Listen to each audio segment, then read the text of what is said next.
Assalamualaikum warahmatullahi wabarakatuh. Bismillahirrahmanirrahim. Melalui video ini, saya memberi peringatan secara tegas terhadap dua orang yang bernama satu, Dr. Richard Lee, yang kedua, Elia Miron, untuk menghentikan segala aktivitas Anda di media sosial. Salam damai sejahtera bagi kita semua, kembali dengan saya di channel ini. Terima kasih bagi teman-teman yang senantiasa mendukung dan mensupport perkembangan channel ini. Tuhan Yesus memberkati kita semua. Pada kesempatan kali ini saya akan membagikan kepada kita semua, ternyata video Elia Miron dan Richard Lee semakin memanas, saudara. Selain Deddy Corbuzier yang gerah menanggapi tentang video Elia Miron, bahkan video tersebut diklaim sebagai penistaan agama dan bangsa, saudara. Karena ada orang-orang tertentu selain Deddy Corbuzier, yaitu John LBF, yang meminta Dr. Richard Lee dan Elia Miron untuk menghentikan segala aktivitas-aktivitas dan konten-konten terkait dengan membanding-bandingkan atau mereview agama orang lain. Menurut John LBF ini, konten-konten semacam itu meresahkan umat Islam, bahkan sudah dilaporkan kepada Menteri Agama, saudara. Oleh karenanya langsung saja kita cek videonya. Sebelum kita menyaksikan videonya, berharap kepada teman-teman untuk menyaksikan video ini sampai selesai, karena ada hal-hal penting yang perlu kita perhatikan dan perlu kita ketahui di dalam sepanjang video ini. Karena saya mau saudara untuk memahami supaya saudara dan saya tidak gagal paham. Inilah dia videonya yang berikut ini. Assalamualaikum warahmatullahi wabarakatuh. Bismillahirrahmanirrahim. Melalui video ini, saya memberi peringatan secara tegas terhadap dua orang yang bernama satu, Dr. Richard Lee, yang kedua, Elia Miron, untuk menghentikan segala aktivitas Anda di media sosial yang membahas-bahas, mereview-review agama orang lain, agama kepercayaan umat lain. Silakan Anda membuat konten pembahasan tentang agama yang Anda anut sendiri. Anda tidak punya kewenangan dan hak untuk membahas, mendiskusikan mengenai agama orang lain. Lakum dinukum waliyadin. Bagiku agamaku, bagimu agamamu. Hentikan sekarang juga aktivitas Anda yang sangat meresahkan dan sudah membuat gaduh umat. Ya, teruntuk Dr. Richard Lee, stop melakukan podcast-podcast yang temanya adalah membahas tentang agama yang tidak Anda anut. Karena ini sudah menimbulkan kegaduhan di masyarakat. Demikian yang bisa saya sampaikan melalui video ini. Sebagai umat muslim, saya punya kewajiban untuk menyatakan ini di hadapan publik sebagai bentuk pembelaan saya terhadap agama saya Islam, Allah Subhanahu wa Ta'ala yang saya sembah.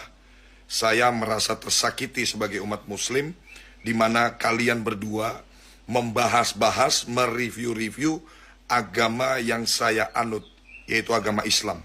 Melalui video ini, saya sangat berharap Dr. Richard Lee dan Elia Miron segera bisa men-take down semua video-video yang sudah kalian buat yang isi kontennya adalah mereview-review, mengevaluasi-evaluasi ajaran agama dan kepercayaan umat lain.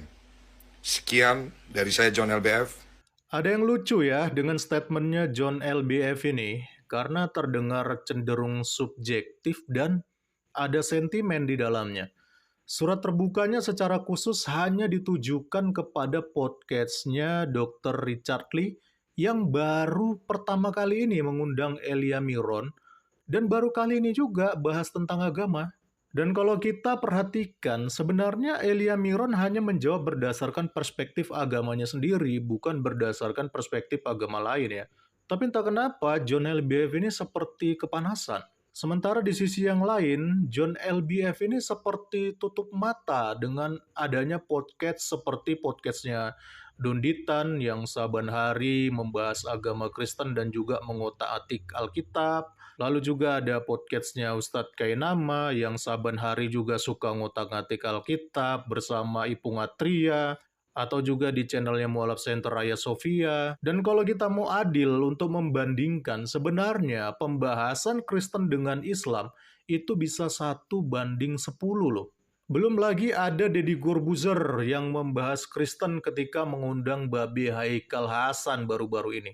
Ya, lalu juga ada Ari Untung yang membahas Kristen, ngutak-ngatik Bible juga di podcastnya dengan mendatangkan narasumbernya itu Donditan. Pertanyaannya, kenapa John LBF ini matanya cuma diarahkan ke podcastnya Dr. Richard Lee dan mengabaikan channel-channel Islam lainnya yang jauh lebih banyak membahas tentang kekristenan?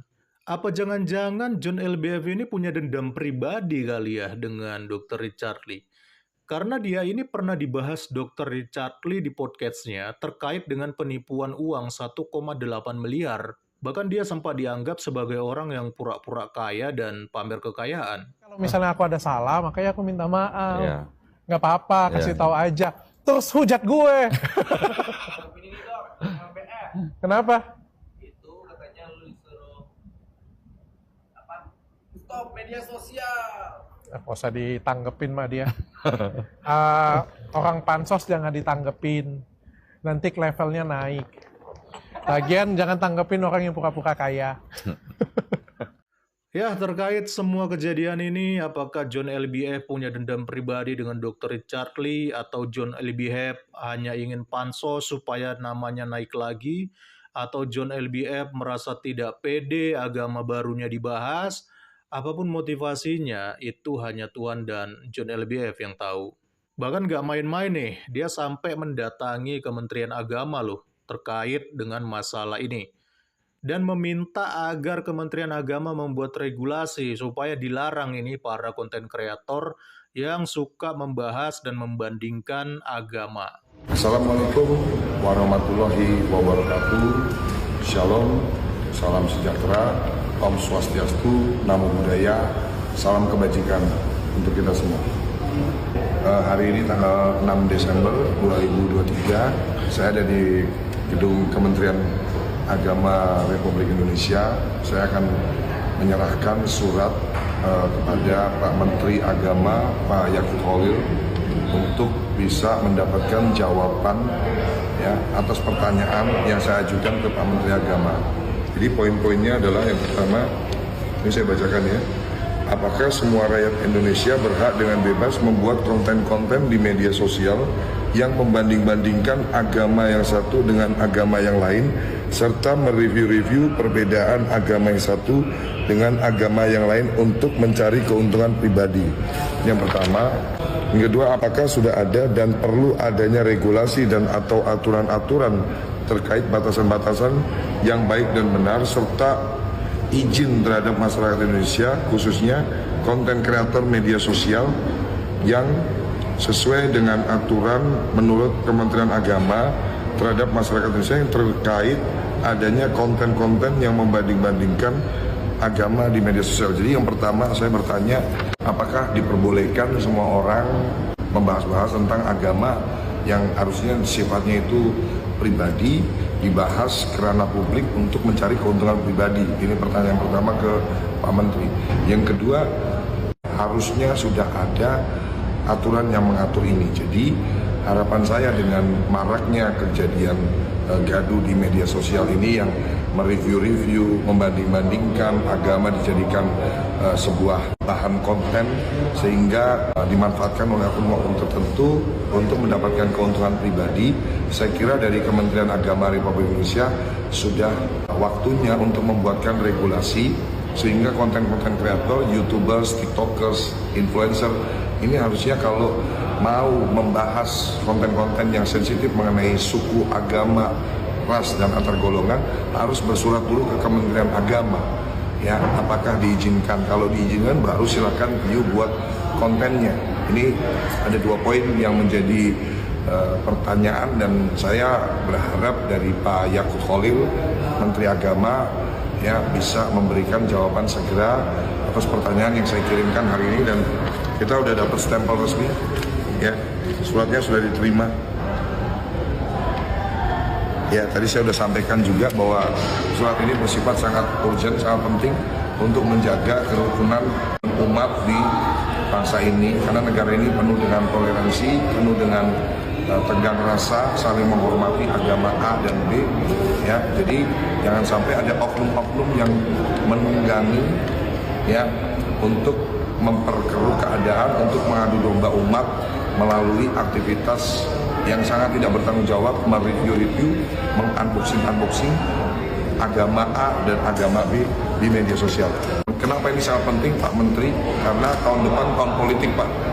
Jadi saya nggak mau negara ini nanti terpecah belah gara-gara gesekan-gesekan di bawah akibat agamanya di-review, agamanya di-unboxing gitu. Jadi Menteri Agama harus segera bertindak cepat untuk mengatasi hal ini. Terima kasih. Wabillahi taufik wal hidayah. Wassalamualaikum warahmatullahi wabarakatuh.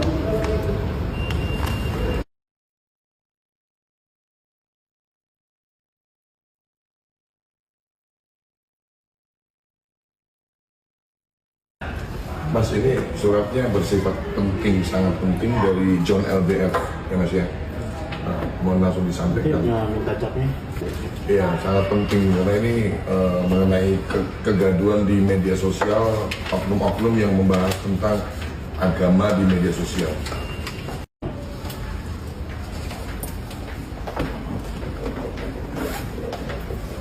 Menurut saya gini ya, jikalau memang permintaan John LBF ini akan dipenuhi oleh Kementerian Agama, di mana kedepannya Kementerian Agama akan membuat regulasi bahwa membahas agama lain yang bukan agamanya itu akan dilarang di sosial media. Justru sebenarnya ini bisa jadi blunder karena saya yakin para polemikus Islam yang selama ini suka membahas Kristen dan juga mengotak-ngatik Bible, belum tentu mereka ini akan setuju. Karena kalau regulasi ini diadakan, maka channel-channel mereka ini bisa sepi karena mereka nggak bisa lagi bahas Kristen dan bahas Alkitab. Jadi justru kita orang Kristen, kita tidak akan dirugikan apapun kalau memang regulasi ini nantinya akan diadakan oleh Kementerian Agama. Karena kalau kita mau survei ya, seberapa banyak sih konten kreator Kristen yang membahas agama Islam atau berani mengupas Al-Quran? Saya pikir di Indonesia ini sedikit sekali ya, jika dibandingkan dengan polemikus Islam yang suka membahas agama Kristen dan juga mengotak-ngatik isi Alkitab. Karena kebanyakan konten kreator Kristen itu sebagian besar itu hanya memberikan hak jawab terhadap agama Kristen ataupun Alkitab yang diotak-atik dan diselewengkan oleh para polemikus Islam. Karena kita tahu sendiri kan, resikonya kalau ada konten kreator Kristen yang bahas Al-Quran atau bahas Islam secara terang-terangan, itu nasibnya bisa sama seperti Muhammad KC, lalu ada Pak Gracia Velo, lalu juga kemarin ada anak Batak, yang sekali sentil saja mereka bahas Islam, langsung terkena Undang-Undang ITE, penistaan agama, dan kemudian mereka dijebloskan ke penjara. Coba kita bandingkan dengan mereka yang saban hari bahas Kristen dan juga bahas Alkitab. Justru mereka aman-aman saja sampai sekarang. Jadi sekali lagi ya, kalaupun Kementerian Agama mau memenuhi permintaannya John LBF untuk membuat regulasi dilarang membahas agama lain yang bukan agamanya di sosial media, ya silakan aja. Tapi ingat ya, tidak boleh sampai standar ganda. Jangan sampai Kristen dilarang nih bahas agama, tapi polemikus Islam justru dibiarkan bebas membahas agama lain. Itu kan gak adil namanya ya. Nah teman-teman, bagaimana pendapat dan tanggapan saudara setelah menyaksikan videonya?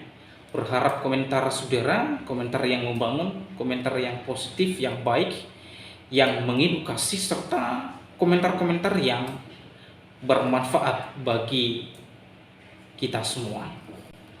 Nah teman-teman, itulah dia video John LBF yang memberi peringatan keras dan bahkan meminta kepada Dr. Richard Lee dan Elia Mayron untuk menghentikan segala aktivitas di media sosial terkait dengan membahas-bahas agama orang lain, yang mengatakan hentikan sekarang juga. Karena mengapa? Karena sudah sangat meresahkan dan membuat gaduh umat beragama, ungkapnya. Nah teman-teman, komentar saya terhadap John LBF ini, di mana ia mengatakan bahwa Dr. Richard Lee dan Elia Myron hentikan segala aktivitas di media sosial yang membahas-bahas agama orang lain.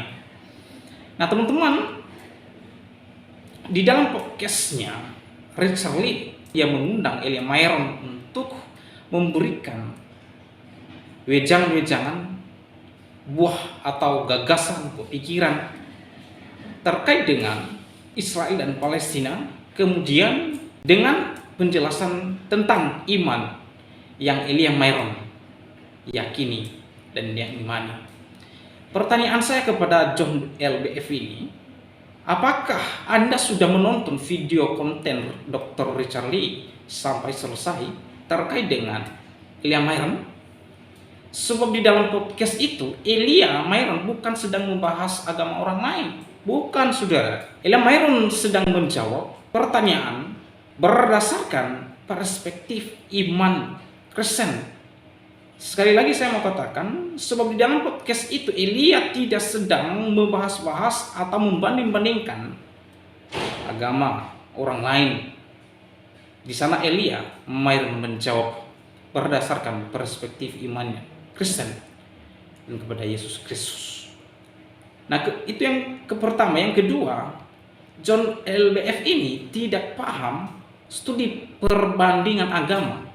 Karena di dalam pelaporannya terhadap Menteri Agama yang mengatakan supaya dikeluarkan regulasi untuk tidak membahas dan membandingkan agama orang lain di media sosial. Ini yang ditekankan oleh John LBF. Karena mengapa ia mengatakan demikian?